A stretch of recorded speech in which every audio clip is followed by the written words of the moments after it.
ମାଛ ପାଇଁ ଯାଇଛି ଝିଅ କାହିଁ ଫେରୁନି ଭାବି ମା ମନ ଭାରି ଅଥୟ।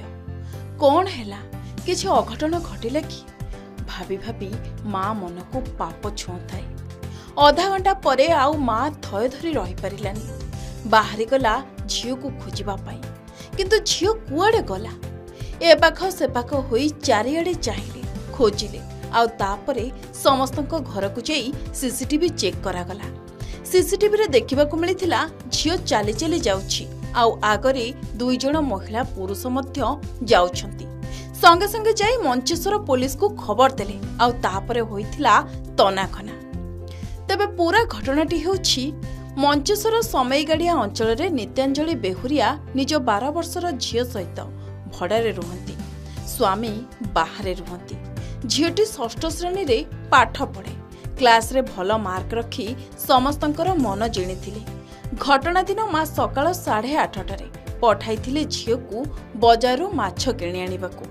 କିନ୍ତୁ ଝିଅ ଯିବାର ଅନେକ ସମୟ ପରେ ବି ଘରକୁ ନ ଫେରିବାରୁ ମା ମନରେ ଶଙ୍କା ଉପୁଜିଥିଲା। ତେଣୁ ମା ଖୋଜାଖୋଜି କରି ନ ପାଇ ପୋଲିସର ଦ୍ୱାରସ୍ଥ ହୋଇଥିଲା। ତାପରେ ପୋଲିସ ସିସିଟିଭି ଆଧାରରେ ଖୋଜି ଚାଲିଲା।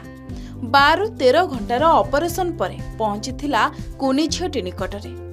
ଜଣେ ବ୍ୟକ୍ତିଙ୍କ ଘରେ କୁନି ଝିଅ ରାନୀକୁ ପାଇଥିଲେ। କିନ୍ତୁ କୁନି ଝିଅ ଘରକୁ ଫେରିବା ପରେ ମାର ଖୁସି କହିଲେ ନ ସରେ। ଝିଅକୁ କୋଳେଇ ଗେଲ କରି ପକାଇଥିଲେ। ଏଥିପାଇଁ ପୋଲିସକୁ ମଧ୍ୟ ଧନ୍ୟବାଦ ଦେଲେ ମା ନିତ୍ୟାଞ୍ଜଳି। ତା ଛଡ଼ା ଏତେ ବଡ଼ ସଫଳତା ପାଇଁ ମଞ୍ଚେଶ୍ୱର ପୋଲିସକୁ ଯେତେ ଧନ୍ୟବାଦ ଦେଲେ ବି କମ୍ ପଡ଼ିବ। ମାତ୍ର କେଇଟା ଘଣ୍ଟାରେ ଖୋଜି ପାଇଗଲେ କୁନି ଝିଅକୁ। କିନ୍ତୁ କୁନି ଝିଅ କହିବା କଥା କି ତାକୁ କେହି ବ୍ୟକ୍ତି ପ୍ରଥମେ ତଳେ ଟଙ୍କା ପକାଇ ସେ ଟଙ୍କା ଉଠାଇବା ପାଇଁ କହିଥିଲେ। ସେ ଟଙ୍କା ଉଠାଇ ଦେବା ପରେ ତାଙ୍କୁ କିଛି ସୁଙ୍ଘାଇ ନେଇଯାଇଥିଲେ ବୋଲି କହିଛନ୍ତି। ଝିଅ ଯାଇଥିଲା 8:30ର, ଫେରିଲା 3ଟା ଖଣ୍ଡ ବେଳେ ଫୋନ ଆଇଲେ। ଆଜ୍ଞା, ତା ପରଦିନ 3ଟା ବେଳେ ପାଇଲୁ। ରାତି ସାରା ଛୁଆ କେତେ ଛଟପଟ, ଛୁଆ ବି ହେଇଛୁ। ମା ମାନେ ସମସ୍ତେ ଆମେ କି ଛଟପଟ ହେଇକି ରାତିର ନାଇଁ ଖାଇବା ନାଇଁ ପିଇବା କି ମାନେ ଭୋରରେ ଆମ ଦିନ କାଟୁଥିଲୁ କି ଇଏ ହେଇକି। ସେମିତି ଛୁଆକୁ ଯେମିତି ପାଇନୁ ଆମ ମନ ଟିକେ ଖୁସି ହେଲା। ଝିଅ ଏଇ ମାଛ ପାଇଁ ଗଲା, ସିଏ କଣ କେମିତି ପଳେଇଲା। ଝିଅ କହୁଛି ମୋ ମୁଣ୍ଡ କଣ ହେଇଗଲା, କଣ କେମିତି ଗନି, ମୁଁ ଆଉ କହିପାରିବିନି। ସିଏ ଏତେଟା କହିପାରୁନି ଛୁଆ ଲୋକ। ପାଇଲା ପରେ ବି ଛୁଆଟା ମନ ଟିକେ ଇଏ କରିବା ପାଇଁ ତାପରେ ଏତେ ଆମେ ଗୁରୁତ୍ୱ ଦଉନୁ। ମୁଣ୍ଡଟା କୋଉ ପଟେ ଇଏ କରିବ, ରିଆକ୍ସନ ହବ କରିବ। ଆମେ ଆପଣ ମାନେ ସେ ପୁଲିସ ଅଙ୍କଲ ମାନେ ସେ ଆମକୁ ସାନ୍ତ୍ୱନା ଦଉଥାନ୍ତି, ଦିଏ ରୁହ ତମ ଛୁଆକୁ ଆମେ ସୁରକ୍ଷାରେ ଆଣିକି ଦେମୁ। ସେମାନେ ଆମକୁ ବହୁତ ସାନ୍ତ୍ୱନା ଦଉଥାନ୍ତି। ସେତେବେଳେ ଖୁସି ଥିନୁ। ଝିଅକୁ ଦେଖି ସାରିଲା ପରେ ଆମ ମନ ଟିକେ ଖୁସି ହେଲା। ପୁଲିସ ଅଙ୍କଲ ହସ ଦେଲେ, ଛୁଆକୁ ପାଇଲ। ଏପର୍ଯ୍ୟନ୍ତ ବି ସେ ଅଙ୍କଲ ମାନେ କହୁଛନ୍ତି ଖୁସି ଅଛନ୍ତି, ଛୁଆକୁ ବି ଆଉଁସି ଦଉଛନ୍ତି। ମୁଁ ମାଛ ଆଣିବାକୁ ଯାଇଥିଲି କାଲି ସକାଳ 8ଟା ବେଳେ। ତାପରେ ମୋର କଣ ହେଲା, ମୁଣ୍ଡ ବୁଲେଇଲା, ମୁଁ ଷ୍ଟେସନ ପାଖକୁ ପଳେଇ ଗଲି। ତାପରେ ମୋର ଆଉ କିଛି ମନେ ନାହିଁ। ଷ୍ଟେସନ ପାଖରେ ଗୋଟେ ଲୋକଟାର ପଇସା ପଡିଗଲା, ତାକୁ ଦଉ ଦଉ ସେ କଣ ହେଇଗଲା। ତାପରେ ଷ୍ଟେସନ ପାଖକୁ ପଳେଇ ଗଲି। ତାପରେ ମୋର ଆଉ କିଛି ମନେ ପଡିଲା ନା। ସେପଟୁ କଣ ହେଲା ମୋର କେଜାଣି, ଫେରିକି ଆସିଲି। ସେ ଗୋଟେ ଆଣ୍ଟି ଥିଲା, ସେ ମତେ ନେଇକି ରଖିଥିଲେ। ତାପରେ ସେଠୁ ପୋଲିସ ଯାଇକି ନେଇକି ଆସିଥିଲେ।